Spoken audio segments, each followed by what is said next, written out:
جب جانور ذبح کیا جائے تو ایسے موقع پر کیا کہنا چاہیے؟ آئیے رسول اللہ صلی اللہ علیہ وسلم کی حدیث سے تعلیم لیتے ہیں۔ پیارے نبی صلی اللہ علیہ وسلم کا یہ فرمان مسند احمد میں 15022 نمبر روایت جابر بن عبداللہ انصاری بیان کرتے ہیں کہ اللہ کے نبی صلی اللہ علیہ وسلم نے عید کے دن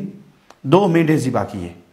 جب آپ نے انہیں قبلہ رخ کر لیا تو پھر آپ نے یہ دعا پڑھی، انی وجہت وجہی للذی فطر السماوات والارض حنیفا مسلما، یقیناً میں نے اپنا چہرہ اس ذات کی طرف کر لیا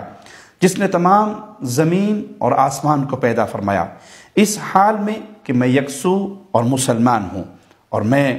وما انا من المشرکین، اور میں مشرکوں میں سے نہیں ہوں۔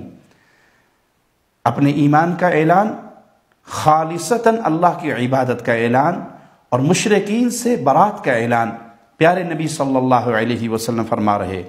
ان صلاتی ونسکی ومحیای ومماتی للہ رب العالمین لا شریک لہ وبذلک امرت وانا اول المسلمین، بسم اللہ واللہ اکبر، اللہم منک ولک ام محمد و امتی۔ بے شک میری نماز، میری قربانی، میری زندگی اور میری موت صرف ایک اللہ کے لیے ہے، وہ اللہ جس کا کوئی شریک نہیں ہے، جس کی ذات میں، صفات میں، عبادت میں اس کا کوئی پارٹنر نہیں ہے، وہ وحدہ لا شریک ہے، مجھے اسی کا حکم ہے اور میں اولین مسلمان ہوں، اللہ کے نام کے ساتھ ذبح کرتا ہوں، اللہ سب سے بڑا ہے، اے اللہ یہ تیری توفیق سے اور تیرے لیے،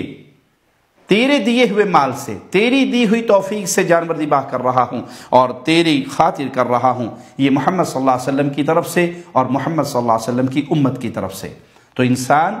جب ذبح کرے، قربانی کرے تو اس موقع پہ یہ دعا پڑھے، اور اس موقع پہ جس کی طرف سے قربانی کی جا رہی ہے اس کا نام بھی لیا جائے تو اس میں کوئی حرج نہیں۔ اللہ ہمیں زندہ رکھے تو پیارے نبی صلی اللہ علیہ وسلم کی سنتوں پہ زندہ رکھے۔